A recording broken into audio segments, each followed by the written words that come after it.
Bien, entonces vamos con la corrección del global 3, ¿sí? Vamos a ver si lo hacemos todo de un solo tirón o si lo hacemos en dos partes, porque si bien es de 30, pero es bastante extenso, ¿sí? Así que bueno, vamos a ver cómo nos sentimos, ¿sí? Bueno, cualquier cosita, cualquier pregunta que no se vea o lo que sea, me van avisando. Bien. En la pregunta 1 dice, esperen un segundo que se me trabó, ahí está, acá. En la pregunta 1 entonces, antes que ocurra la fecundación, el ovocito y los espermatozoides son desplazados a través del tracto genital femenino gracias a las contracciones rítmicas de la piel, de los distintos órganos y de los movimientos, contracciones rítmicas de la pared de los distintos órganos, perdón, y de los movimientos ciliares del epitelio que revista las trompas de falopio. ¿Cuáles son las principales hormonas femeninas, entre otras sustancias, ¿sí?, que estimulan y regulan la actividad muscular y ciliar que propulsan el desplazamiento de los gametos? Primero que nada, lo más importante que nos dice esta consigna es el hecho de que las hormonas son femeninas, ¿sí? Entonces ya con eso ya me está diciendo algo, ¿bien? Porque, por ejemplo, ¿qué pusieron ustedes? ¿Qué marcaron ustedes acá en esta pregunta?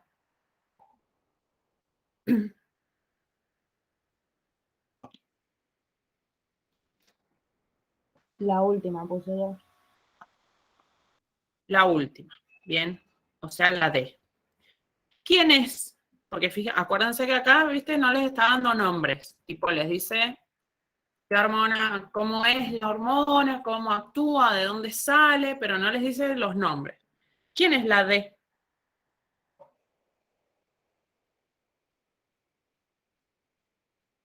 Dice hormona glucoproteica liberada por adenopófisis que estimula el crecimiento del folículo.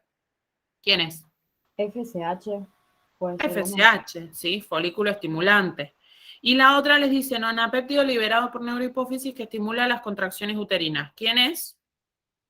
Oxitocina. Oxitocina. La oxitocina sí es correcta, pero FSH estimula el crecimiento del folículo, ¿sí? No estimula las contracciones, o sea, no estimula no regula ni estimula la actividad muscular para desplazar gametos, ¿sí? Por ejemplo, en la A, ¿de quién me está hablando? Dice hormona glucoproteica liberada por adenopófisis que estimula la secreción de testosterona en el hombre. Cuando me dice hormonas femeninas, o sea, esa opción ya la descarto. Sí, porque me dice hormona femenina. Sí. Y dice hormonas esteroideas ováricas que mantienen las características sexuales secundarias de la mujer, estrógenos. Sí. Es decir, me está hablando de la hormona luteinizante y de los estrógenos. ¿Se entiende? ¿Lo ven? ¿Están de acuerdo? Entonces es estrógeno y no progesterona. Es progesterona. O sea, en la A, perdón, sí, es estrógeno. Ahí hace referencia al estrógeno. Pero la B, que es la que está bien. La B es la correcta. Fíjate, cuando te dice hormonas esteroideas ováricas puede ser estrógeno y progesterona. Pero aparte te dice la hormona glucoproteica liberada por adenopófisis que estimula la secreción de testosterona. Chau, descartada porque me está preguntando por hormonas femeninas. Entonces eso hace que la correcta sea la B, que dice el nonapéptido hipotalámico liberado por neurohipófisis que se controla con reflejo nervioso y la hormona esteroidea ovárica abundante en la fase secretora uterina y no en la fase proliferativa. Bien, que es la progesterona. O sea, la primera es la oxitocina y la segunda que te menciona es la progesterona. Esto quizás ustedes lo han perdido, o sea, esta opción no la han marcado quizás. ¿Por qué? Porque esta opción, esto está extraído de una parte de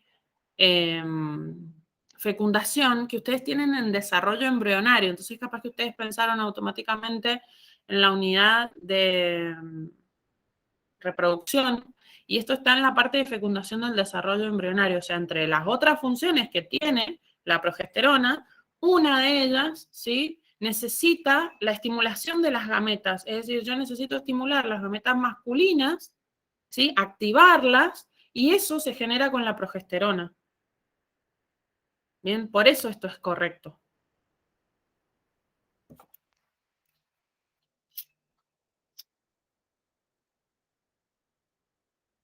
¿Sí? Sí. Bien. Después, en las C les dice la hormona esteroidea ovárica secretada por el cuerpo lúteo, que se regula siempre por retroalimentación negativa. Ahí sí te está hablando exclusivamente de la progesterona, porque te dice siempre por retroalimentación negativa, entonces sí o sí es la progesterona, y después te dice, y la hormona glucoproteica liberada por adenohipófisis que estimula la espermatogénesis en el hombre. Chao, descartado. O sea, por más que yo no me acuerde qué hormona es, está descartada por la consigna. Bien.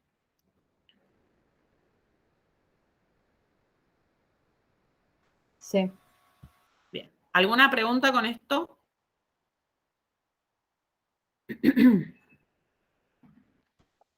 ¿No? Yo no. Bien. Cualquier cosa me dicen, ¿sí? O me escriben acá, no hay problema. Vamos con la siguiente. Ahí, ahí. 2. Los compuestos orgánicos representan la mayor parte de los sólidos de un organismo vivo. En ellos, el carbono es el elemento constituyente obligado. Con respecto a dichos compuestos orgánicos que forman a los seres vivos, ¿cuál opción considera correcta? Bien, entonces, A, ¿sí? Dice, los disacáridos y polisacáridos se forman por reacciones de condensación en las que las unidades de monosacáridos se unen de forma iónica con la eliminación de una molécula de agua. ¿Qué está mal ahí? Donde dice forma iónica, puede ser. Sí, es correcto, eso, muy bien. La unión es covalente. ¿Sí? En la B dice, en solución acuosa, la glucosa existe en sus formas alfa y beta, y la diferencia entre estos dos anillos es la posición del grupo hidroxilo unido al carbono 1. En la primera parte, en la primera de ellas, está por encima del plano del anillo y en la última se encuentra por debajo del mismo. Bien, y es al revés, ¿sí? En la glucosa alfa está por debajo del plano y en la forma beta está por encima. Bien. En la C nos dice, la celulosa está formada por monómeros de glucosa beta unidos por enlace 1,4 y sus grupos oxidrilos forman puentes de hidrógeno entre vecinos, dando por resultado la formación de haces de cadenas paralelas. Y esto es correcto. ¿Bien? En la opción D nos dice, los aminoácidos se unen entre sí para formar cadenas polipeptídicas y luego los puentes de hidrógeno entre grupos amino y carboxilo tienden a plegar la cadena en una estructura secundaria dándole forma globular o fibrilar. ¿Qué está mal ahí? La última parte, porque eran hélice alfa o beta plegada, algo así puede ser. Hoja plegada beta, bien. Hoja plegada, Sí, muy bien. La estructura secundaria es eso que vos decís. Hoja plegada beta o hélice alfa. Globular y fibrilar o fibrilar son estructuras de qué tipo? terciaria. Terciaria, muy bien. Sí, muy bien. Vamos con la siguiente. 3. Sí, acá teníamos un problema de genética. ¿Alguien lo hizo el problema de genética? Sí, yo. Bien. ¿Te dio el resultado? Sí. Bien. Es que igual justo creo que ese día con la Dani hicimos uno parecido. Ah, bien. Acá tienen presentado, digamos, bueno, leemos la consigna. Dice, en los ratones, el color negro del pelaje es dominante sobre el color blanco. Nos tira el primer dato. En otro gen, un alelo dominante produce una banda amarilla debajo del extremo de cada pelo en los ratones con pelaje negro. ¿Sí? Otro dato me está dando. Esto le otorga un aspecto jaspeado conocido como agouti. En los ratones con pelaje blanco, tanto la presencia del alelo dominante como del alelo recesivo produce ratones completamente blancos. Bien, Si se cruzan ratones que son heterocigotos para ambos genes, ¿cuál es la proporción fenotípica esperada en la descendencia? Entonces acá tenemos el planteo del problema, ¿sí? Acá podemos ver. Ahí. ¿Sí? El gen 1, que es el color del pelaje, donde tenemos negro, bien, dominante, y el color blanco recesivo, bien, y el gen 2, que nos dice que es en ratones negros, ¿sí? Con banda amarilla agouti, y en ratones blancos totalmente blancos. Bien, es decir, ¿cómo se llaman estos genes? Estos alelos, o genes, mejor dicho. ¿Cómo? Claro, porque digamos, esa banda amarilla, o sea, es una expresión de otra cosa, pero está en el mismo alelo. Entonces, son genes suplementarios. A eso me refiero. Ah, claro, sí. Bien. Y me dice que el gen 2 va a ser recesivo en los ratones blancos donde son totalmente blancos. Bien, entonces hacemos una cruza que nos dice que son heterocigotos para ambos genes. ¿Sí? Acá tenemos las gametas. Bien, hemos obtenido las gametas haciendo la distribución, acuérdense, ¿sí? Y acá tenemos el tablero de panel. Bien. Esta distribución es típica de los genes suplementarios, ¿sí? 934.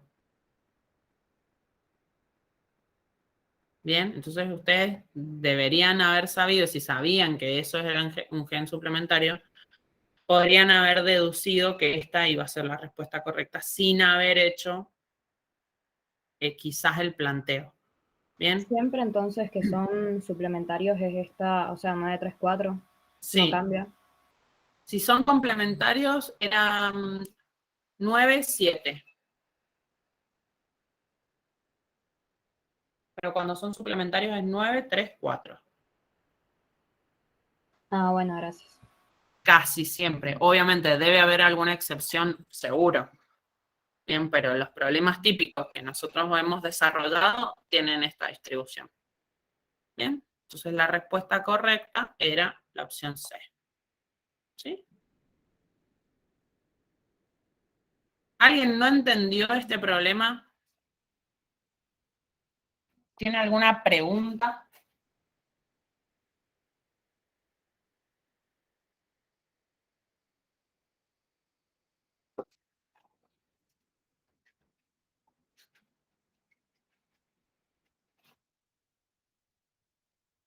Bien. ¿Seguimos? Sí. Vamos con la pregunta 4. El sistema inmune innato o inespecífico puede hacer reconocimiento de patógenos. Respecto a eso, marque la opción correcta. ¿Sí? Entonces, acá tenemos las opciones. Bien. Y nos dice A. La respuesta inmune innata reconoce específicamente a los patógenos, ya que tiene como característica la memoria inmunológica. ¿Por qué está mal eso? Porque es inespecífica la respuesta, no es, o sea, la característica de la memoria inmunológica corresponde a la inmunidad adaptativa. Bien. ¿Sí? O sea, justamente, digamos, a ver, primero que nada, se caracteriza porque tiene una respuesta más o menos, digamos, estereotípica frente a un amplio grupo de patógenos. Y no tienen memoria, no existe la memoria inmunológica. Acá. ¿Bien? En la B nos dice, los patógenos tienen en su superficie patrones de reconocimiento asociados a patógenos. ¿Por qué está mal eso?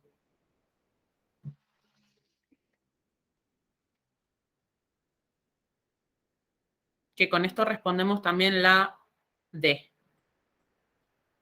O sea, razonando estas dos, respondemos la D. ¿Por qué estaba mal eso? ¿Por qué no tienen PMAP? Claro. Bien, es decir, la inmunidad innata es caracterizada porque hay receptores de reconocimiento de patrones. Bien, esos receptores de reconocimiento de patrones reconocen los patrones moleculares asociados con los patógenos. ¿Sí? Pero, digamos, no es el PRAP, ¿sí? No es el patrón de reconocimiento asociado al patógeno, sino que es el patrón molecular asociado con el patógeno. Son cosas diferentes.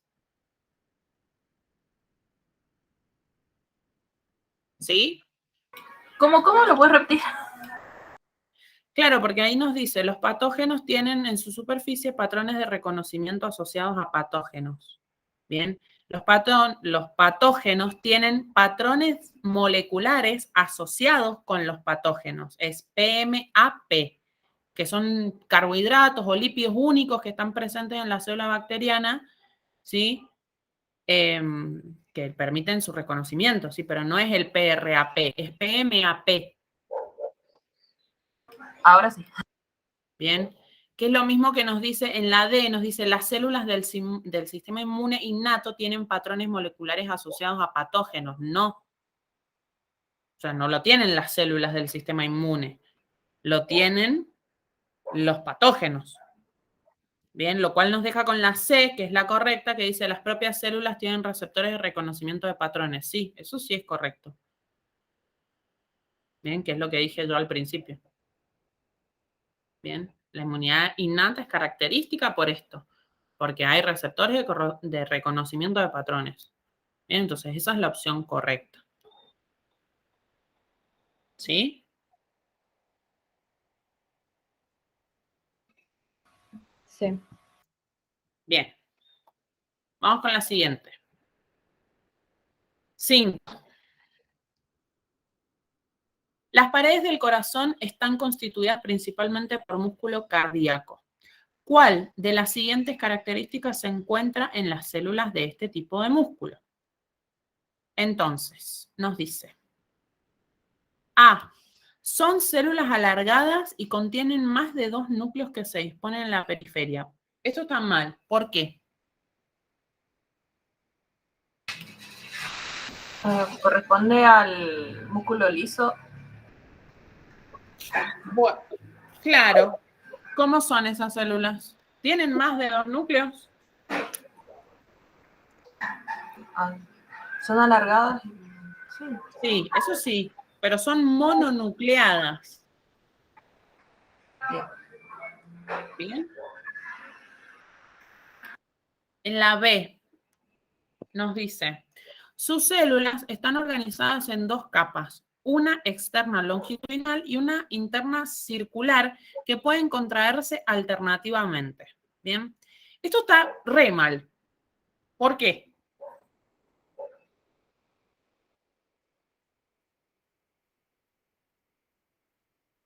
No son 3 capas. El miocardio está compuesto por una única capa. Y todos los miocitos, después les dice, pueden contraerse alternativamente. Los miocitos, todos responden o tratan por lo menos de responder en forma sincrónica. ¿Sí? Eso de contraerse alternativamente, eso no existe. ¿Bien? Sí. Ok. Después, en la C. Las células musculares cardíacas, al igual que las células de músculo liso, presentan miofibrillas de actina y miosina dispuestas en forma irregular. ¿Por qué está mal eso? Porque las células musculares cardíacas, bueno, sí, presentan distribución uniforme. Claro, están dispuestas en ensamblaje regular, repetido. Sí, y eso hace a la estriación característica. Bien, entonces eso no es correcto. Y en la D nos dice las células del músculo cardíaco están unidas entre sí mediante discos intercalares y eso es correcto. Bien. Esa parte es correcta. ¿Se ha entendido? No sé si tienen alguna pregunta. No. Bien. Sigamos entonces. 6. El pasaje de sustancias a través de la membrana requiere de controles precisos para que la célula pueda mantener su homeostasis. En base a ello podemos decir que, bien, entonces, A. Todas las proteínas se mueven libremente en la bicapa lipídica sin ningún tipo de restricciones para poder dirigir el tránsito celular. ¿Por qué está mal eso? Es todo lo contrario. Pero La membrana lipídica no es permeable a cualquier sustancia. bien. Y aparte de eso, ¿sí? ¿Todas las proteínas se mueven? No. ¿Sí? Primero, no todas. Aquellas que están relacionadas con canales o transportadores sí pueden moverse, o sea, sí pueden tener una especie de movimiento vinculado al tránsito celular, es decir, a la presencia o ausencia de algún elemento que sea, o sea, que la célula necesite pasar o sacar. ¿Bien? Pero sin ningún tipo de restricciones, eso nada. O sea, en la célula nada es sin ningún tipo de restricción. Las células tienen mucho control sobre las cosas que hace, digamos, o sea, por así decirlo. ¿Sí? No hay nada que no tenga restricción o que sea así porque sí, digamos. Entonces ya ahí, ya cuando se dice todas y ningún tipo de restricción y habla de célula, ahí ya hay algo que no está bien. En la B dice, las membranas, perdón, las membranas son asimétricas porque la composición lipídica de cada hemimembrana es diferente. ¿Qué está mal ahí? La membrana es simétrica, o sea, presenta una disposición, ¿cómo era? Algo de mosaico. Se me mezclaron las palabras. Bien, algo así, pero nosotros nos dice composición lipídica. Bien, o sea, nos dice que son asimétricas por la composición lipídica. La composición lipídica, o sea, los fosfolípidos justamente, sí son simétricos. Bien, es decir, si nosotros abrimos la bicapa, bien, vamos a ver los fosfolípidos y los fosfolípidos son iguales. ¿Sí? Lo que varía, lo que es diferente sería, por ejemplo, las glucoproteínas o las proteínas en sí. Bien, es decir, lo que tenemos del lado interno y del lado externo de la membrana. Pero los lípidos son iguales. Sí es cierto que las membranas son asimétricas, de cierta manera, bien, pero no por la composición lipídica.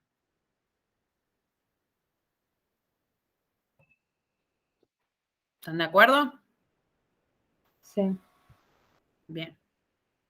Finalmente, en la D nos dice que las acuaporinas son un tipo de proteína transmembrana que pueden clasificarse como canales específicos que permiten el traspaso de urea a favor de su gradiente de concentración. Bien, esto es correcto.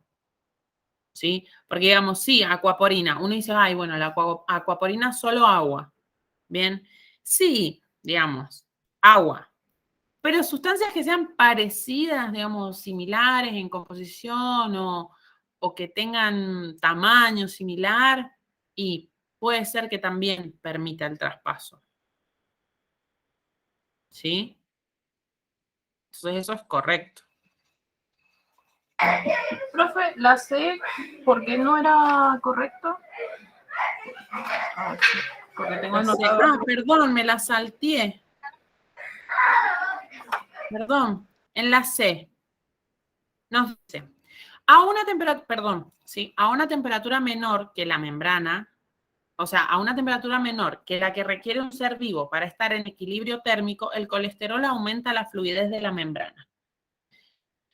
A ver, acá nosotros tenemos que entender la función del colesterol, o sea, una parte de la función del colesterol en la membrana que tiene que ver con la función de evitar el congelamiento. ¿Sí?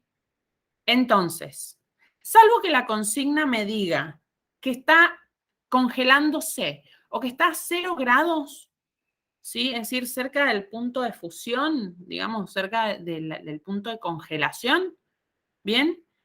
El colesterol no aumenta la fluidez, ¿bien? El colesterol solo la disminuye.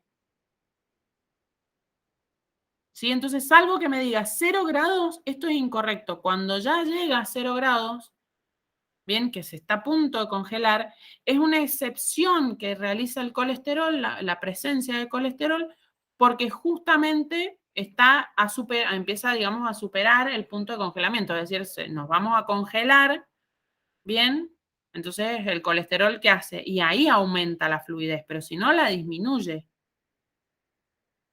¿Sí? Porque fíjense que nos dice, a una temperatura menor que la que requiere un ser vivo para estar en equilibrio térmico. Eso puede ser un amplio rango de valores de temperatura. ¿Sí? No me dice que está a punto de congelamiento, que está a 0 grados. ¿Sí? Esto lo tienen igual en la teoría, en la parte de membrana cuando les menciona el colesterol. Sí, justo lo estaba revisando y lo acabo de anotar. Bien, ¿sí? ¿Se ha entendido esto? Sí. ¿Por qué es incorrecta, digamos? Sí. Bien. Perdón que me la salteé. Bien. Vamos entonces con la siguiente. ¿Alguna pregunta de esto? ¿Todo el mundo entendió? ¿O alguien no entendió?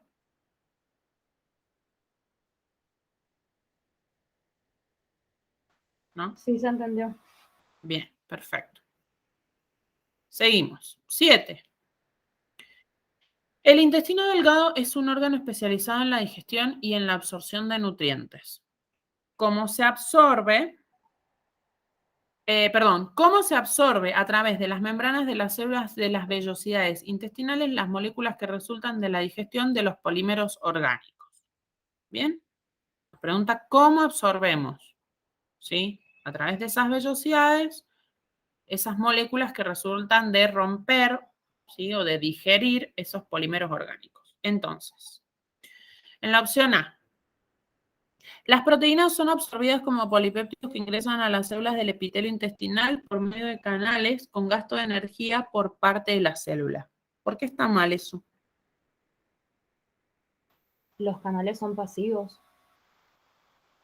Claro, o sea, eso principalmente, ¿sí? Más allá de que yo no sepa nada de todo lo demás, bien, los canales son pasivos, no requieren gasto energético. Y después me dice, las proteínas son absorbidas como polipéptidos. Eso es incorrecto, ¿sí? Porque son absorbidas como aminoácidos y algunas como dipéptidos, pero no como polipéptidos. ¿Bien? Todo está mal en esta oración, ¿sí? Vamos con la B. Dice, las moléculas de fructosa que resultan de la digestión de glúcidos son absorbidas a través del epitelio intestinal por un proceso de transporte facilitado. Y eso es correcto, ¿sí? A diferencia, o sea, la fructosa, a diferencia de la glucosa y la galactosa, ¿sí? Va por transporte facilitado, mientras que, como les dicen la D, la glucosa y la galactosa viajan a través de un simporte con sodio, no como les dice acá, son absorbidas por ATPasas transportadoras. Bien. En la C les dice, las grasas atraviesan las membranas de las células del epitelio intestinal por difusión, ingresando como partículas llamadas kilomicrones. ¿Por qué está mal eso?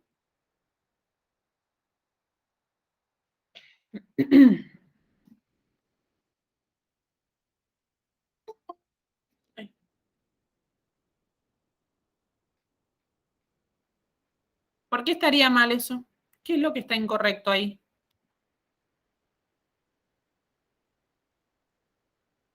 Porque me dice, ingresando como partículas llamadas kilomicrones. Los kilomicrones no ingresan a ningún lado. O sea, no ingresan al intestino. El intestino está intentando sacarlos. ¿Sí?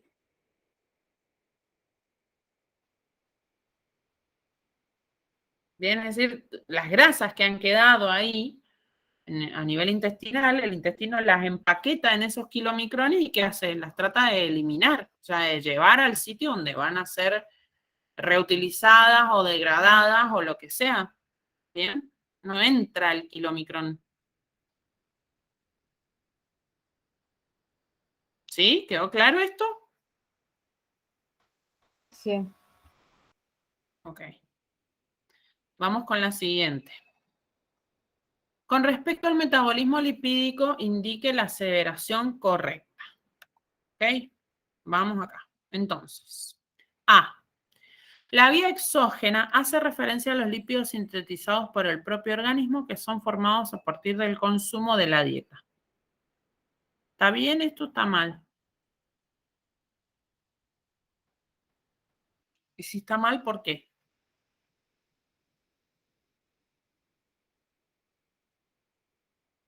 La vía exógena no es. Claro, o sea, si me dice lípidos, la vía exógena son los lípidos que tienen origen dietético, no los que sintetiza el propio organismo. ¿Sí? Entonces, con ese mismo razonamiento yo pudiera decir que la B también es incorrecta. ¿Por qué? Porque me dice la vía endógena corresponde a los lípidos provenientes de la dieta que luego de ingresar al hígado pueden resintetizarse formando sales biliares. Esa es la vía exógena, no la endógena. ¿Sí? En la C dice, las HDL son lipoproteínas de alta densidad cuya función es recolectar el exceso de colesterol del organismo y reubicarlo en diferentes tejidos. ¿Sí? Eso es, en definitiva, lo que hace un HDL, una lipoproteína de alta densidad. Bien.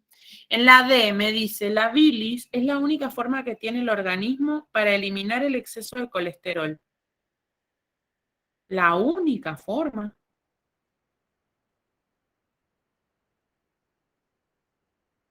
¿Qué otras formas hay?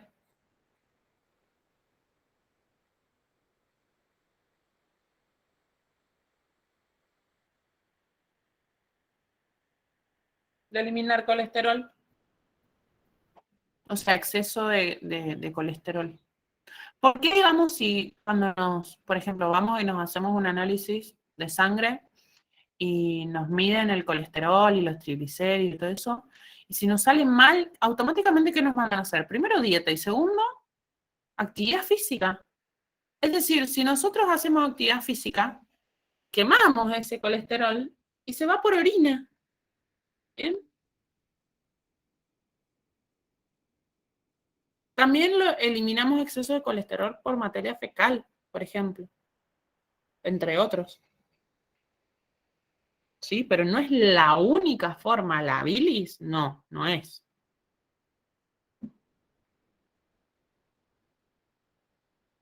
¿Bien? ¿Quedó claro? Sí, sí. Bien. Vamos con la 9. Dice, en un ecosistema marino se produce entre sus componentes bióticos y abióticos un flujo de energía y un proceso de reciclado de materiales. ¿Cuál de las siguientes opciones caracteriza el primer nivel trófico de estos ecosistemas? Bien, entonces, analicemos las opciones.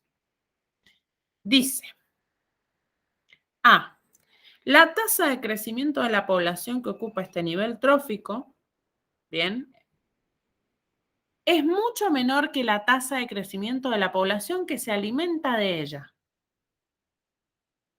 ¿Por qué está mal eso?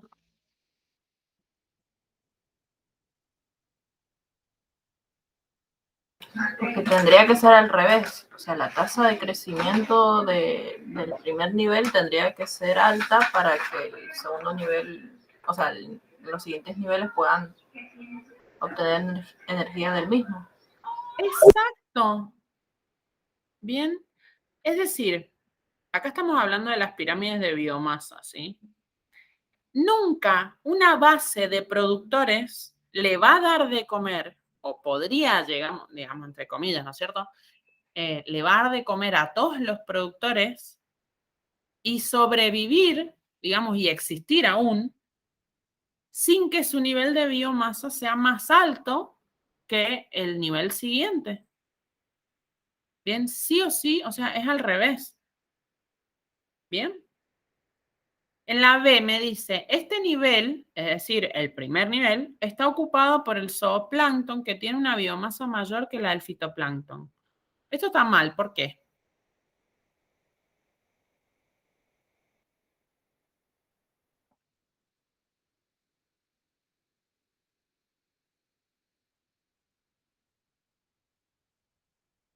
Ahí se me hizo un poco de lío. Puede ser que sea básicamente lo mismo.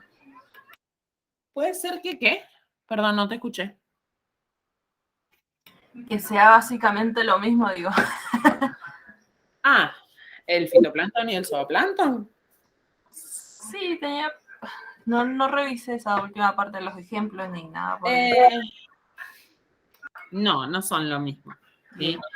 Acá, el zooplancton era una excepción. ¿Sí? Es decir, el zooplancton tiene una pirámide de biomasa más chica que el fitoplancton. ¿Sí? Representa una excepción. ¿Por qué? Porque el fitoplancton tenía una tasa de reproducción muy elevada. No sé, 10 veces más. ¿Sí? Entonces representaba una excepción. Justamente eso era una excepción. El fitoplancton tiene una biomasa muy grande.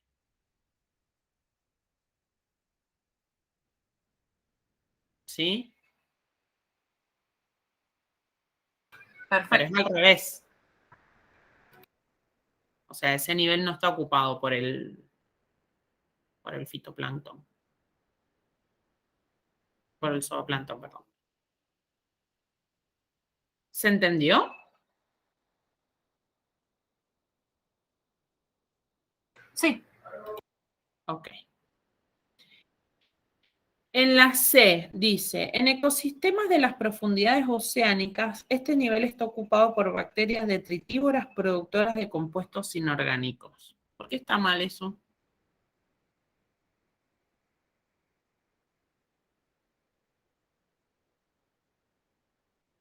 ¿Quiénes eran las bacterias detritívoras?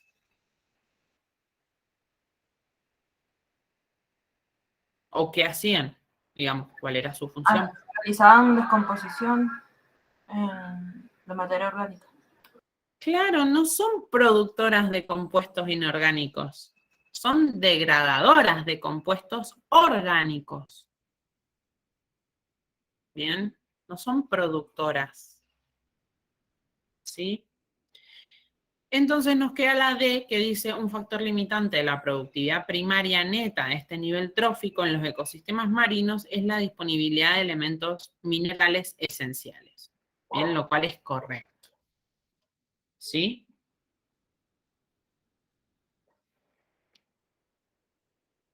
Vamos con la siguiente. ¿Me ibas a preguntar algo? No. Vamos con la siguiente. 10.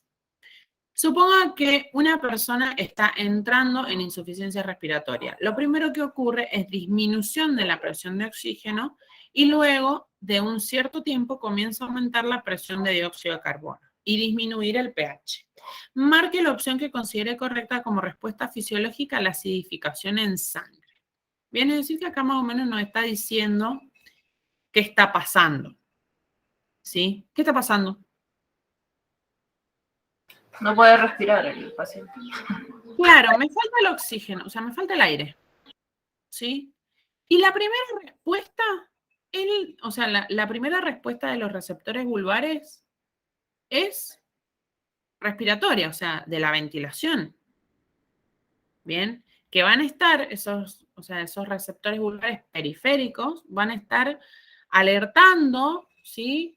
Disparando todas las alarmas posibles para que se trabaje para poder tratar de aumentar la frecuencia y la amplitud respiratoria para poder compensar el hecho de que me está faltando el oxígeno.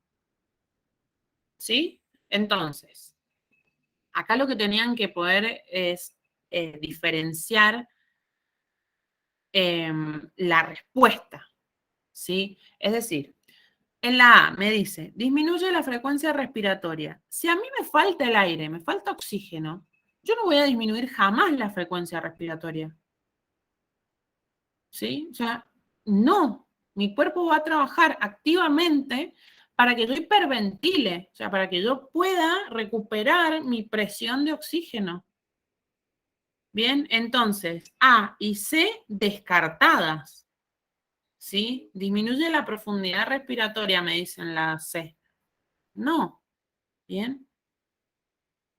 Aparte, en la opción A me dice, aumenta la amplitud respiratoria produciendo hiperventilación. O sea, si yo estoy hiperventilando, mi frecuencia respiratoria está aumentada. Bien, entonces ahí también ya la puedo descartar.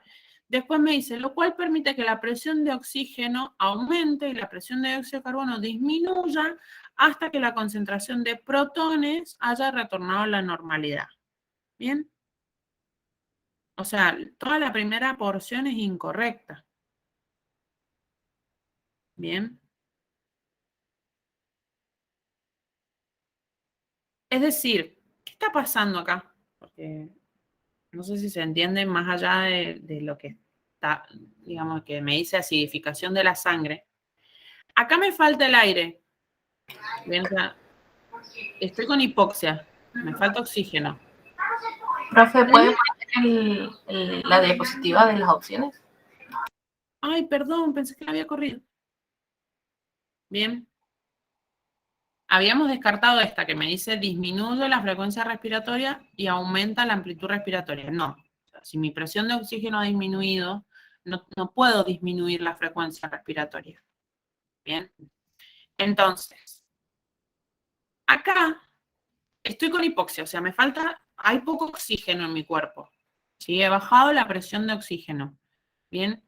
Yo voy a generar, o sea, mi cuerpo con hiperventilación va a generar la acidosis metabólica para que yo pueda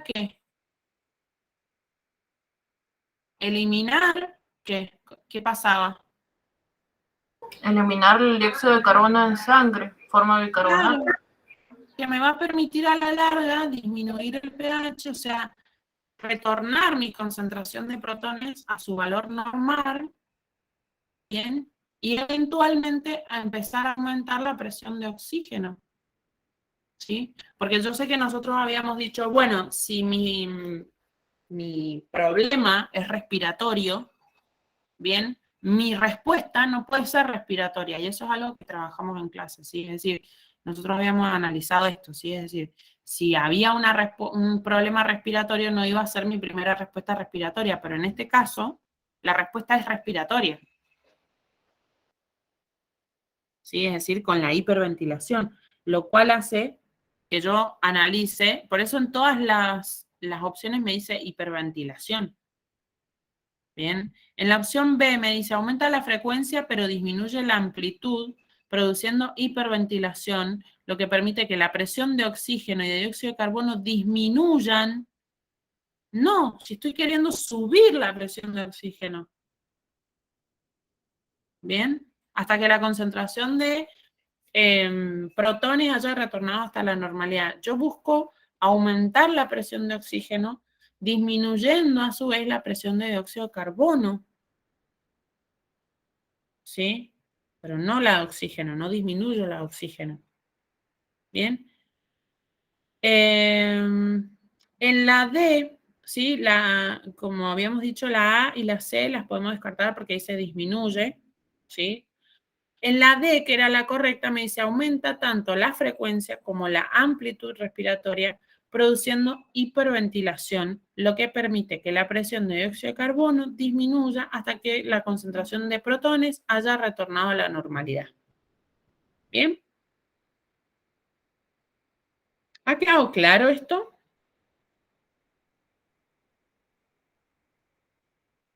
Sí. Sí, sí, sí. Quizás a la hora de rendir es como que todo es un lío. Sí, aparte que son muchas palabras, es como muchas cosas a la vez. Sí. Bien, pero sí. Pero estaba muy clara la respuesta. Claro, O sea, aparte estuvo muy les clara decía, claro, les decía aparte en la consigna como que les estaba dando ya unos indicios. Bien, entonces quizás por ahí era más fácil deducir. Bien. Sí, sí. Vamos con la 11. Ah, acá estaba la reacción, ¿sí? Es decir, que yo iba a hacer, con esa hiperventilación, yo iba a hacer, perdón, que la reacción se desplazara en este sentido. Es decir, desde acá hasta acá. ¿Bien? Porque dice, me aumenta mi concentración de dióxido de carbono. Vamos con la 11, ahora sí. Seleccione la opción que exponga las estructuras que se forman en el desarrollo del sistema nervioso en el orden correcto. Entonces acá ustedes tenían que poder deducir cómo se formaba, ¿bien? ¿En qué orden? Cómo se formaba justamente el desarrollo del sistema nervioso. Entonces, acá la respuesta correcta es la A. Bien, les voy a poner un grafiquito. Acá tienen este grafiquito. ¿Sí? Es decir, entre la semana 3 aproximadamente y la semana 8, ¿sí? Empieza la formación de los sistemas de órganos. El primero es el nervioso y se forma a partir del ectodermo. Bien, entonces se forma un engrosamiento, eso se llama placa neural, que es lo primero, ¿sí? Placa, no pliegue, placa. Bien, después se forman los dos pliegues neurales, se forma el surco y por último recién el surco se profundiza, se elevan los pliegues, bien, y se juntan o convergen y se unen formando el tubo neural. Bien, y esto genera el neuroporo anterior y posterior, ¿sí? Está abierto. Esto aproximadamente al día 28 se cierran ambos poros, ambos neuroporos, formando finalmente el sistema nervioso cerrado. Bien, entonces la respuesta correcta es la A.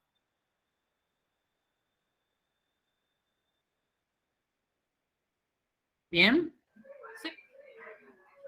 En ese caso me equivoqué porque a la hora de ver el gráfico, me acordé del gráfico. Sí, este. Sí, y cambié de lugar el surco por el pliegue. Ah, bien. Sí, acá les pongo la respuesta correcta era la A. Bien. Bien. ¿Alguna pregunta? No. Bueno, vamos con la siguiente. 12. En un laboratorio de investigación se pueden emplear células eucariotas aisladas y mantenerlas en medios artificiales de cultivo. Los siguientes gráficos representan resultados experimentales de estos cultivos. En B se ha agregado colchicina y en C un virus. Bien, entonces, miramos el gráfico. ¿Ok? Acá tenemos células eucariotas sin nada, es decir, solamente esas células. Acá tenemos estas células donde ya agregué la colchicina y nos dice en un primer tiempo, como suponiendo que en un primero y segundo tiempo, primero agregó la colchicina y después en otro momento agregó el virus, ¿bien? Y tenemos nosotros acá tiempo, podemos ver, versus número de células en mitosis. ¿Sí? Es decir, estamos analizando cómo se van a reproducir, ¿bien? O qué va a pasar con esas células en mitosis una vez que yo haya añadido una u otra cosa. ¿Ok? Entonces. Esto es en forma consecutiva porque no lo entendí en esa parte. ¿Es consecutivo? ¿Primero se le pone la colchicina y después se le agrega el virus? ¿O es un grupo de células con colchicina y un grupo de células con el virus? Eso es, porque fíjate que te dice acá, Los siguientes gráficos representan resultados experimentales de estos cultivos en B, colchicina, y en C, virus. Es decir, cada uno de estos representa un grupo de células diferentes. Perfecto. Bien, entonces, el gráfico A indica que las células en mitosis mantienen estable la población celular a través del tiempo. Van aumentando. Claro, están creciendo. Ahí pongo el gráfico acá. Esto implica que hay un crecimiento. ¿Sí? Va hacia arriba. A lo largo del tiempo, muchas más células van a estar haciendo mitosis. Entonces, implica que hay un crecimiento, no está estable. Bien, entonces esta opción, esta opción la puedo descartar, la opción A. ¿Sí? En la B me dice, la meseta en el gráfico B es producida por la alteración de las estructuras microtubulares de las células cultivadas. Eso es correcto, ¿sí? Fíjense. Están las células eucariotas. Viene. Y acá agrego la colchicina. Y de repente, recta la curva. La X curva queda recta. Bien, ¿qué pasó ahí? ¿Sí? No sabemos, o sea, nosotros no sabemos bien qué pasó. Pero, o sea, no sabemos si esas células se murieron o qué pasó. Bien. Pero digamos, perdón, acá. Hay una meseta y es producida porque justamente la acción de la colchicina es justamente esta alteración de las estructuras microtubulares de esas células que no pueden formar el uso mitótico. ¿Sí? Entonces no pueden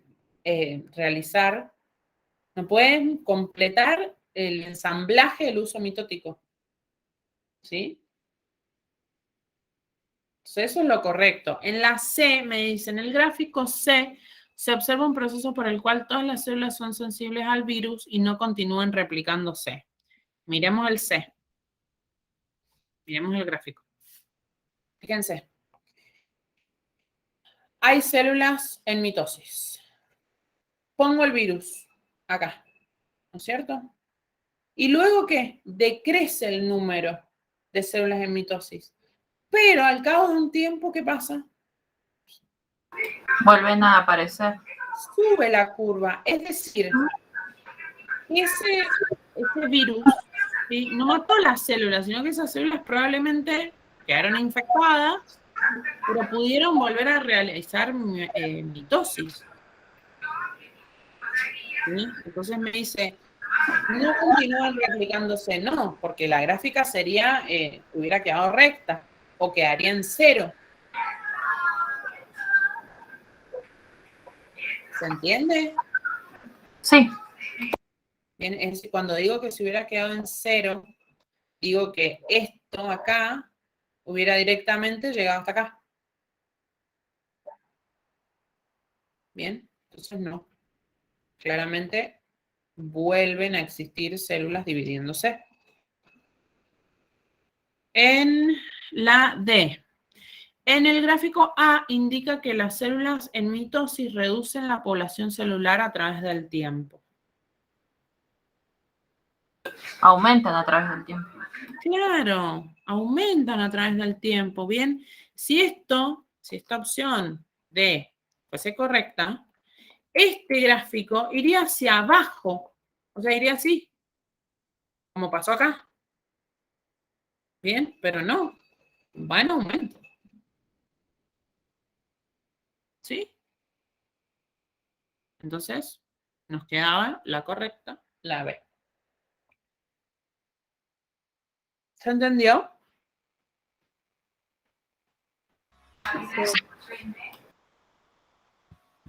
Bien. Seguimos. 13. En los organismos aeróbicos, la respiración celular es una de las vías centrales de su metabolismo.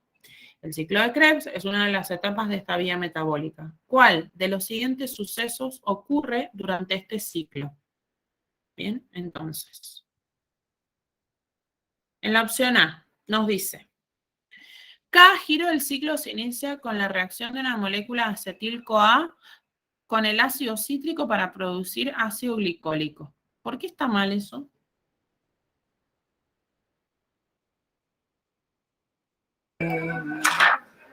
Porque es el ácido... ¿Córbico? No.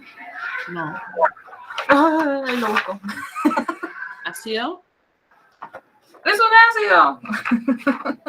Sí. Es el ácido... O. Ay, oxalacético. Exacto. Bien. Es decir, cada giro del ciclo se inicia con la reacción de una molécula de acetil-CoA con el ácido cítrico, no, con el ácido oxaloacético, formando el ácido cítrico. ¿Sí? Sí. En la B me dice, en cada giro del ciclo, parte de los electrones y protones eliminados en la oxidación del carbono son aceptados por 4 moléculas de NAD que se reducen a NAD reducido. ¿Qué está mal ahí?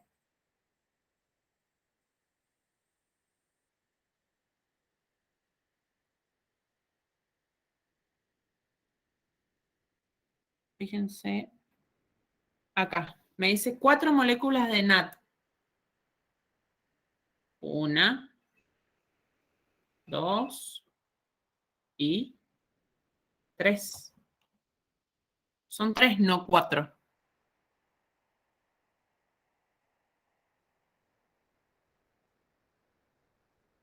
¿Bien? ¿Lo pueden ver? Capaz que se les trabó. Sí, sí, sí. Sí. Bien, ¿sí? Después, en la C. Por cada acetil-CoA que ingresa al ciclo, parte de la energía liberada en las reacciones de oxidación es utilizada para la reducción de 2 moléculas de FAD. Fíjense acá. Un FAD. ¿Bien? ¿Lo pueden ver? Sí. Sí. Bien. Y en la D me dice, en el transcurso de cada giro del ciclo, 2 carbonos de un compuesto de 6 carbonos se oxidan a dióxido de carbono y se regenera el ácido oxaloacético. Y eso es correcto. Bien. 2 carbonos de un compuesto de 6 carbonos se oxidan a dióxido de carbono y se regenera el ácido oxaloacético. ¿Ok? Eso sí es correcto. Bien. Acá. Dióxido de carbono, dióxido de carbono. Bien. Entonces esa es la respuesta correcta.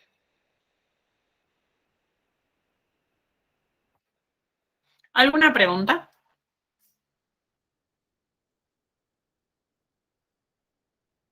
No. No. Es como más repasar de nuevo el ciclo.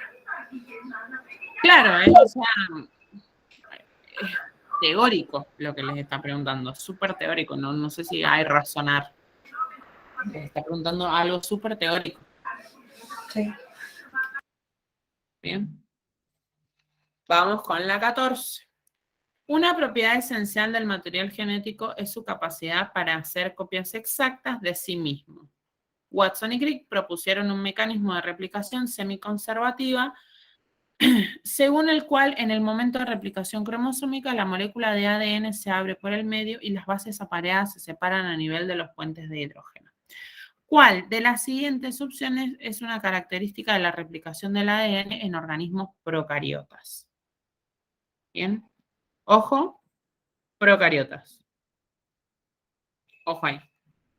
Entonces, en la opción A me dice, la replicación del ADN avanza de forma bidireccional a partir de uno o varios sitios específicos de inicio de la replicación, formando una única horquilla en forma de letra griega tita. ¿Por qué está mal eso? Porque es un solo sitio. Claro, es un único sitio para los procariotas.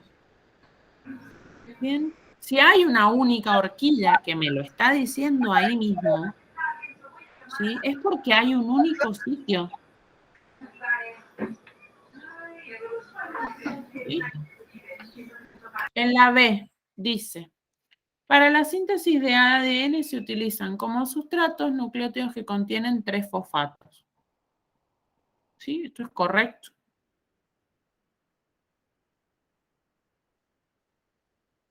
¿Bien? Sí. En la C dice, en cada ciclo de replicación, solo una de las 2 cadenas del ADN circular se utiliza como molde para la síntesis de la nueva molécula de ADN. ¿Por qué está mal? Las dos se utilizan, ¿o no? Exacto. Aparte me dice, en cada ciclo de replicación. Y eso de las cadenas es en la transcripción. Y además es correcto lo que me decís, que en la replicación siempre usan las 2 cadenas. No usa una sola.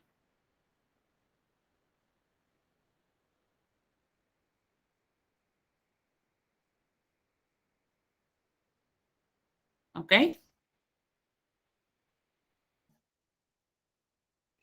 Sí. Y en la D me dice, la síntesis de ADN se inicia cuando la enzima ADN polimerasa procariota cataliza la unión de 2 nucleótidos sobre la cadena molde sin requerimiento de un cebador de ARN. ¿Por qué está mal eso?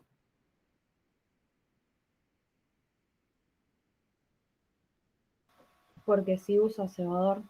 Porque sí requiere un cebador. Bien, tanto eucariota como procariota sí requieren el cebador. Bien. ¿Alguna pregunta?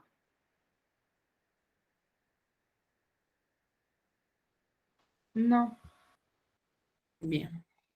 Aguárdenme un segundito que se me está quedando sin batería la compu, me enchufo y sigo. Un segundo.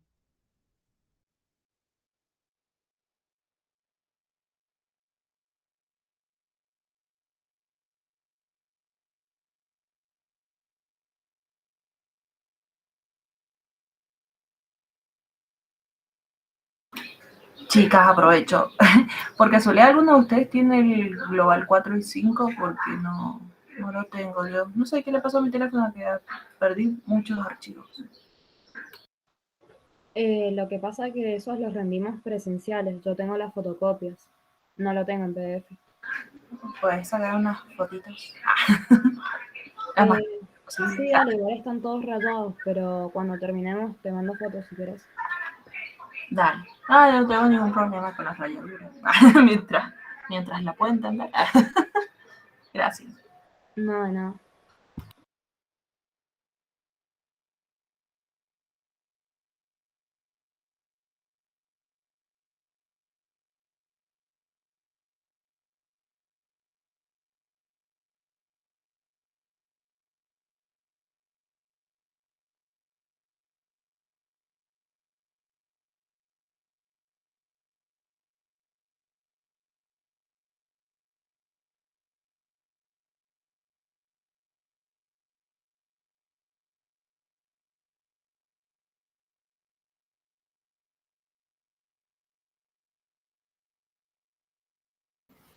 Vamos. Seguimos. Vamos con la 15. Bien. Dice, las células eucariotas pueden dividirse a través de procesos sexuales y asexuales, dependiendo los requerimientos del organismo para reponer sus células o producir descendencia.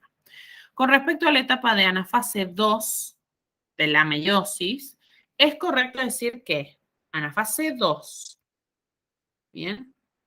Esa es la clave de nuestra pregunta.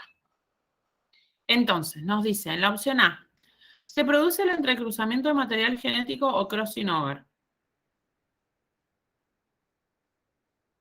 ¿Sí o no? No. No. ¿A dónde se produce eso? En profase. Aparte, 1. Bien, más allá de que yo no me acuerdo de la fase, yo no, bueno, No me acuerdo cuáles eran los nombres, qué, cuándo. Eso es en la meiosis 1. Bien, a mí me está preguntando por anafase de la meiosis 2. ¿Sí? B. Los pares de cromosomas homólogos, cada uno formado por 2 cromátidas hermanas, se separan. ¿Cuándo se separan los homólogos? En la fase 1. Suena mucho pregunta. Exacto, se separan en la meiosis 1. O sea, no importa la fase, sí, está bien, pero se separan en la meiosis 1, no acá. Bien, lo cual nos lleva a la C, que dice, las cromátidas se separan unas de otras y se mueven hacia los polos opuestos de la célula.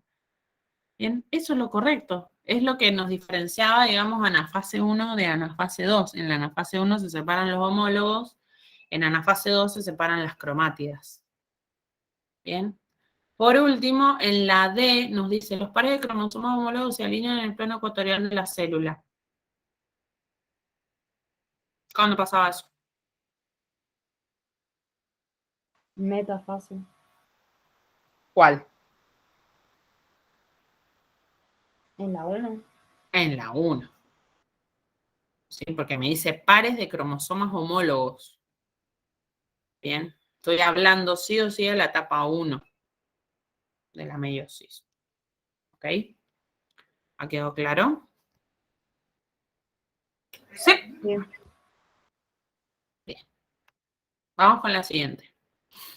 En un laboratorio se están cultivando hepatocitos con el fin de comprobar los efectos de una sustancia denominada colchicina. Les recontra preguntan cosas de la colchicina. Bien. O sea, ya sé que ya vimos una pregunta de esto, pero les preguntan mucho de esto. Bien, por eso les hacemos tanto hincapié. Esta sustancia inhibe la polimerización de la tubulina. Al colocar las células en contacto con la misma, se comprueban que no pueden realizar un proceso de los que se mencionan a continuación. Bien, entonces, primero que nada, nosotros por la pregunta anterior y por lo que nos dice acá, digamos en la consigna, nosotros más o menos podemos deducir algunas cosas. Bien, por más allá de que no nos acordemos tan bien qué pasaba con la colchicina. ¿Qué hacía la colchicina? ¿Era qué?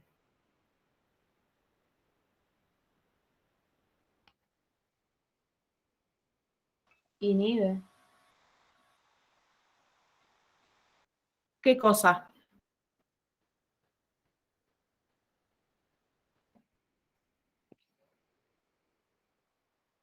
Y la mitosis. Claro. Bien, o sea, a grandes rasgos, inhibe la mitosis. Bien. Entonces, vamos con las opciones. En la opción A, nos dice, se inhibe la replicación del ácido desoxirribonucleico debido a que la ADN polimerasa 3, quien se encarga de la síntesis de la hebra complementaria, posee una estructura compuesta por subunidades de tubulina. La replicación no se inhibe. Lo que se inhibe es el ensamblado del uso mitótico, pero el de replicarse se puede replicar igual el ADN.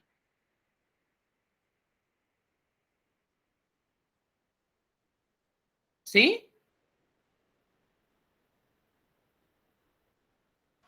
Sí. Bien, es decir, la replicación va a suceder, o sea, las partes que puedan pasar van a pasar igual, lo que no va a poder armarse es el uso mitótico. Bien. En la opción B me dice, se produce el cese de la apertura de los poros de la envoltura nuclear, ya que produce una alteración en la composición del complejo del poro. No. Bien, o sea, nada que ver. Si me está diciendo acá, inhibe la polimerización de la tubulina, y acá me habla de los poros de la envoltura nuclear, o sea, no, nada que ver. Bien. En la C me dice, se provocan alteraciones nucleares en la lámina nuclear, un armazón denso, como un cesto debajo de la envoltura nuclear que se interrumpe con los poros y actúa como soporte de la lámina nuclear interna. Bien, es decir, A mí en la consigna me está diciendo que la colchicina lo que hace es inhibir la polimerización de la tubulina. Bien, si yo estoy hablando de lámina nuclear, implicaría que la colchicina me está inhibiendo los filamentos intermedios y no la tubulina. Bien, porque digamos, son muy presentes en la lámina nuclear los filamentos intermedios, no la tubulina. Bien, lo cual nos lleva a la D, que era la correcta, que dice: se inhibe el proceso mitótico debido a la interrupción en el ensamblaje de las estructuras celulares que brotan de los centríolos durante los procesos de división celular y que van desde los centrómeros de los cromosomas hacia los centríolos en los poros, permitiendo el movimiento y la separación de cromosomas. Bien, esto es correcto. ¿Sí? Pero fíjense cómo es la opción, o sea, debido a la interrupción en el ensamble de las estructuras celulares que brotan, sí, o sea, les describe el desarrollo, por así decirlo, del uso mitótico. ¿Bien?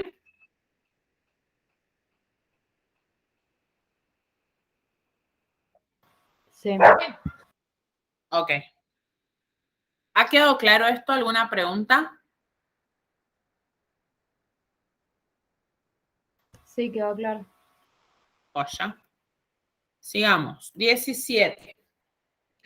Lucía es una mujer de 29 años de edad que asiste a su consultorio ya que hace unos meses padece de insomnio. Usted tiene otros datos a través del interrogatorio. La paciente ha perdido 3 kilos de peso en los últimos 4 meses y lo asocia con un aumento del ritmo evacuatorio. Reconoce estar alterada y muy llorona, tiene palpitaciones desde hace un tiempo y dice que ha aumentado su apetito últimamente. No refiere tomar ningún medicamento en forma habitual. Con estos datos, y antes de iniciar el examen físico, usted piensa que la paciente, ¿qué es lo primero que se les viene a la cabeza?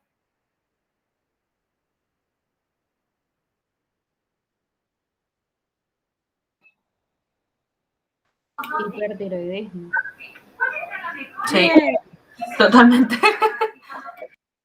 muy bien, correcto. ¿Sí?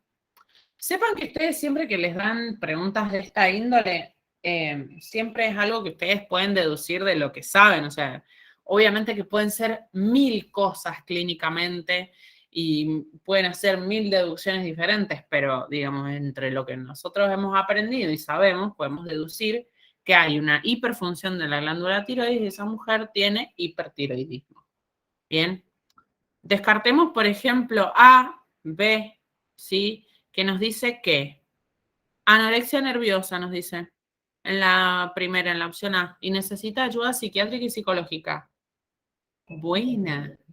Es como desligarse del problema, me parece. Claro, o sea, señora, vaya al psicólogo.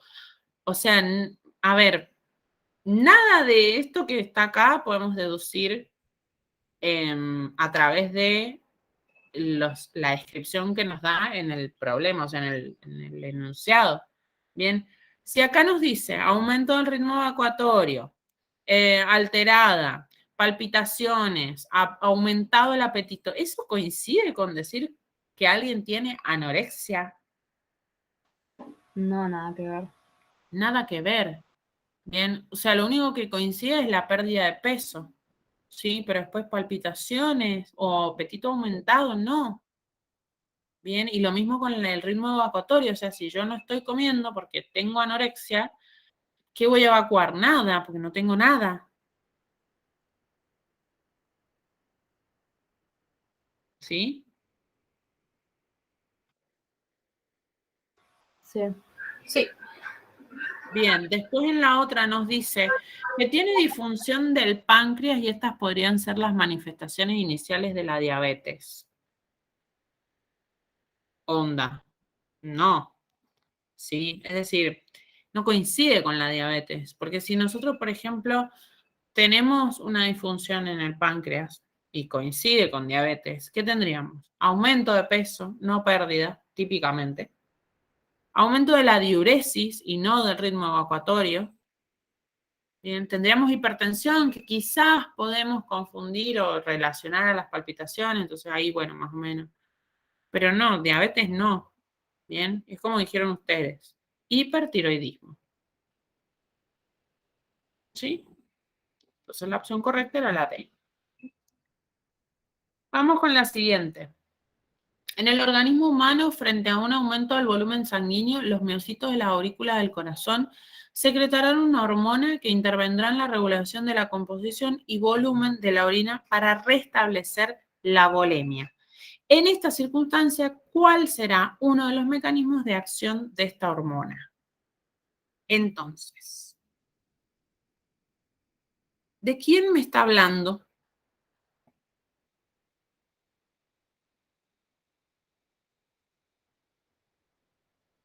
¿Qué hormona es?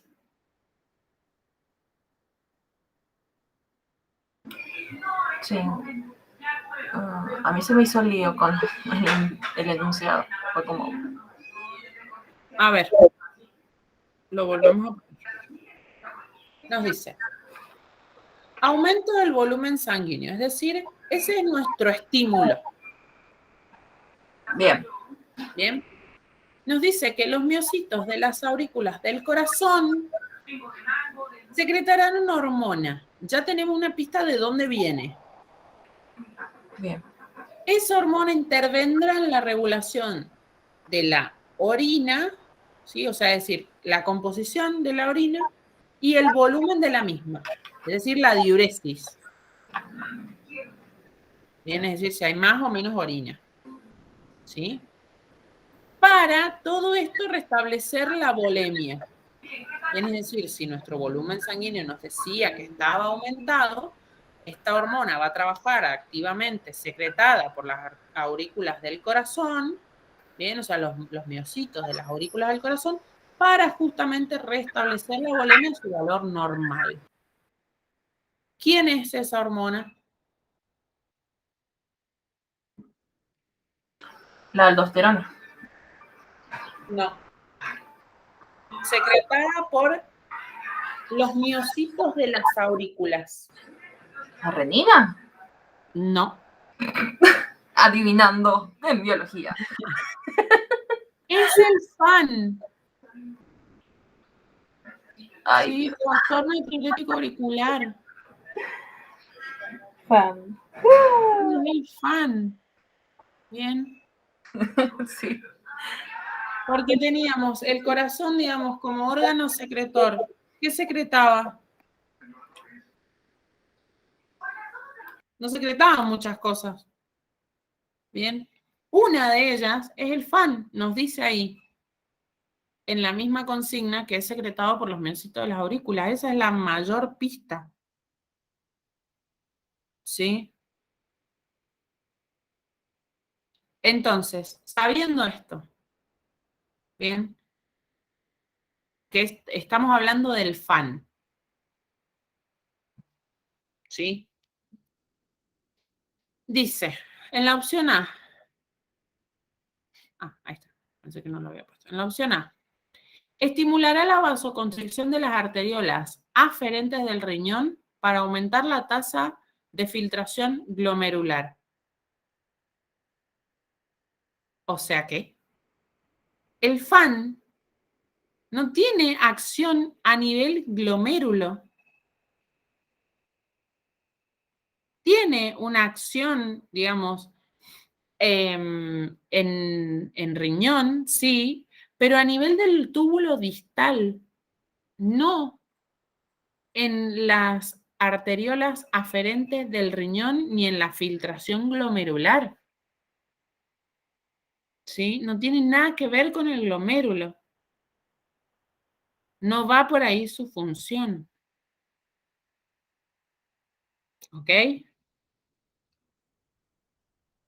Bien, ahí la ubiqué, ya la resalté.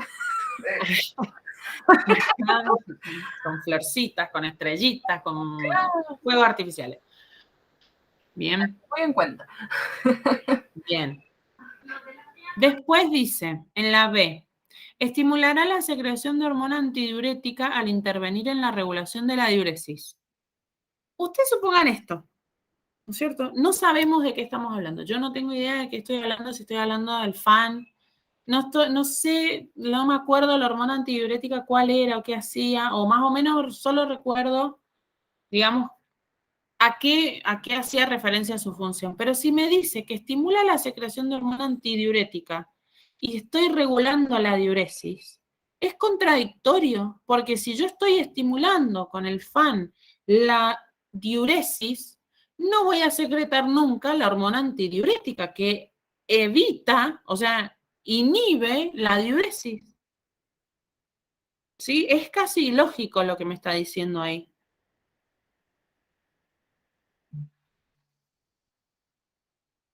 ¿Sí? Sí. Ok. Vamos con la siguiente. C. Inhibirá la secreción de iones sodio en el túbulo contorneado distal, disminuyendo la natriuresis. Bien. ¿Y esto qué? Justamente, el factor natriurético auricular hace lo opuesto. Aumenta la natriuresis. Si no va a inhibir la secreción de iones sodio, sino que los va a aumentar, o sea, va a aumentar la excreción de sodio.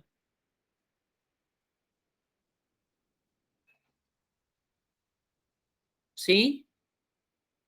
Sí. Porque es correcto cuando nos dice la parte del túbulo contorneado distal, porque ahí el FAN sí actúa.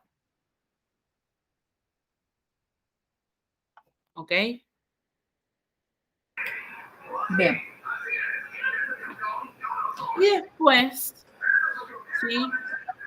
La D era la correcta, y quizás esta, si no, o sea, si ubicaron el FAN por ejemplo, sistema circulatorio, tenían que ubicar el FAN, pero por sistema de, digamos, hormonas que intervienen en la función renal.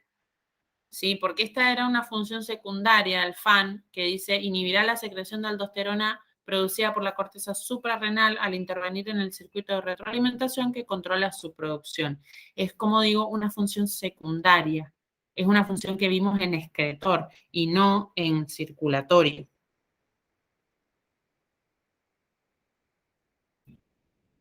¿Sí? No sé cómo han hecho sus resúmenes o si está todo junto o qué sé yo, pero ustedes tienen un cuadrito en la unidad de sistema excretor que dice hormonas que intervienen en la función renal y les menciona la antidiurética, la aldosterona, la angiotensina 2 y aparece el FAN ahí.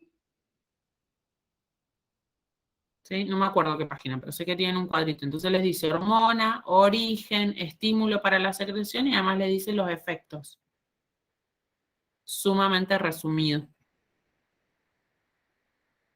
Bien.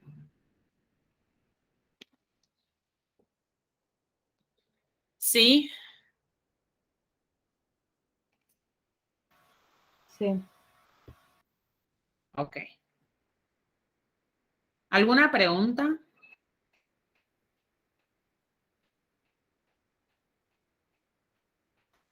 Por ahora no. Por ahora no. Excelente, excelente. Vamos entonces con la siguiente. 19.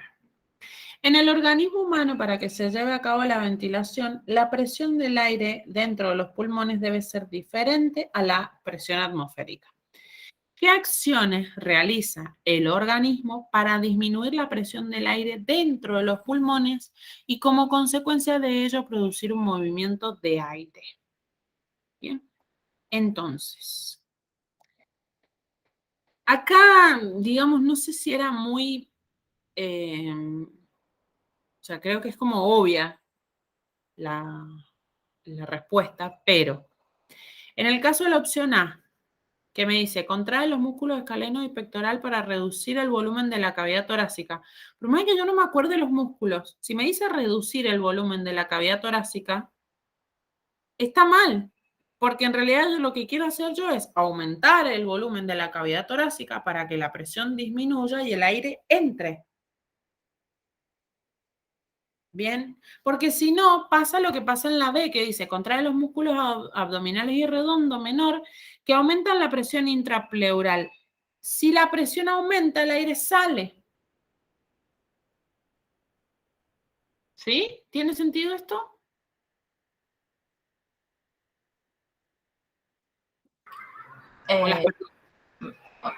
Otra vez. Otra vez, vamos de nuevo. Fíjense, acá o sea, no importa los músculos. Ustedes lo que tienen que tener en cuenta es qué les dice en la consigna, que es justamente esto. La presión del aire de los pulmones debe ser diferente de la presión atmosférica. Entonces, ¿cómo hago yo para disminuir la presión del aire en el pulmón? Bien, entonces, ¿cómo hago yo? Y aumentando el volumen de mi cavidad torácica. ¿Sí? Cuando yo aumento el volumen de la cavidad torácica, la presión de ese fluido que está contenido en ese lugar disminuye. Está menos apretado, digamos, por así decirlo, de una forma más brusca. ¿Bien? Como que yo le doy más espacio. ¿Sí? Entonces la presión que hace baja. Entonces, ¿qué pasa con el aire? Entra. ¿Sí? Por una cuestión de diferencia de presiones. ¿Sí? Entonces, cuando me dice acá que reduce el volumen de la cavidad torácica, no puedo reducir el volumen de la cavidad torácica para que el aire entre. ¿Bien? Es lo opuesto. Yo necesito expandir mi cavidad torácica, más allá de los músculos, porque el eje central no está en los músculos. ¿Sí? En la opción B dice contraer los músculos abdominales redondo menor, de nuevo, que aumenta la presión intrapleural. Si yo aumento la presión intrapleural adentro, ¿sí? Aumento la presión, ¿qué va a pasar? Y el aire sale. Bien, piensen lo que sucede cuando exhalamos o expiramos. ¿Sí? Ahora estén súper conscientes de cuando están exhalando, inhalando y exhalando. Y observen, háganlo bruscamente y véanse qué sucede con su cavidad. Bien, la respuesta correcta es la C, que dice contrae músculos que reducen la presión intrapleural, que es subatmosférica. Bien, ¿por qué qué músculo? Bueno, acá como que no está el foco en el músculo. El foco es que entre el aire, que es que responda a lo que me está preguntando en la consigna.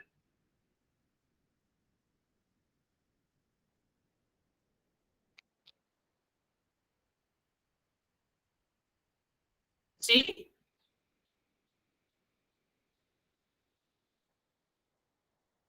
¿O no? Estoy tratando de respirar a voluntad, tratando de expandir la caja torácica sin abrir la boca ni la nariz y ver cómo de repente necesitas que entre el aire. Traten de no desmayarse, es lo único que les voy a pedir yo, por favor. Único. No le aseguro nada. Bueno. Más o menos se entendió esto. O sea, yo estoy tratando de hacer que el aire entre. ¿Sí? Claro, ahora sí. Es como que uno trata de meterlo a conciencia, como lo diría. Claro, cuando ustedes están conscientes de la respiración, ahí es cuando se pueden dar cuenta para mí, porque siempre, digamos, como es algo que hacemos de forma totalmente inconsciente, que no estamos pensando, ay, ahora estoy inspirando, y ahora estoy exhalando, y ahora estoy inspirando, y ahora estoy exhalando. No estamos pensando en eso. Pero cuando ustedes se miran un poquito, pero un poquito, es casi intuitivo lo que pasa. ¿Sí? Sí. Bien. En la opción D me dice, contrae los músculos que mueven la parrilla costal hacia abajo y hacia adentro. Y no, porque ahí yo estaría reduciendo el volumen. ¿Sí? Yo no quiero reducir el volumen, quiero aumentar el volumen para que la presión que... Para que la presión disminuya e ingrese. Exacto. ¿Bien? Claro, esto sería, la D sería como la exhalación, básicamente. Contraemos los músculos y la parrilla costal se va hacia abajo y hacia adentro. Exacto. Uf. Fue complicado, ¿no? ¿Se entendió? Bueno. Muy bien. ¿Alguna pregunta? ¿Alguien no entendió o quiere que lo revisemos otra vez? Mientras me tomo un trago de agua.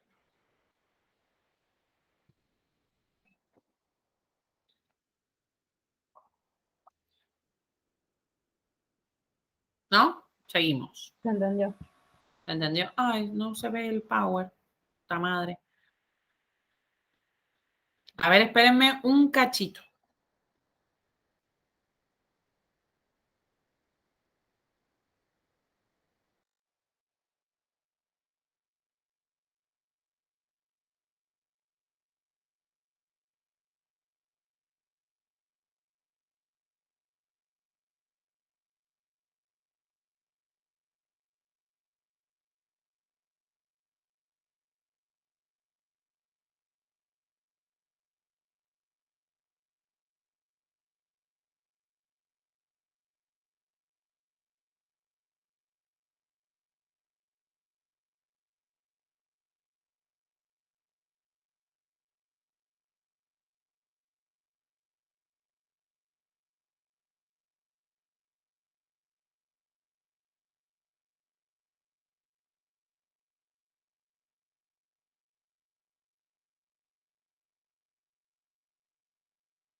La conexión está.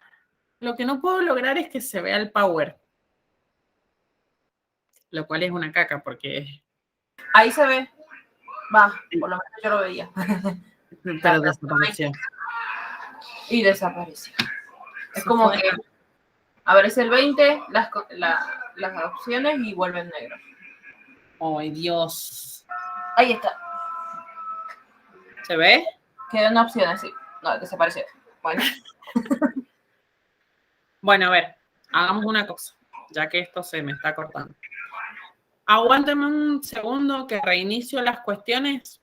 Sí, vamos a cortar acá, pero nos vamos a unir por el mismo enlace después porque voy a cortar la grabación y todo para que no sea una grabación de 5 horas más o menos. Bueno.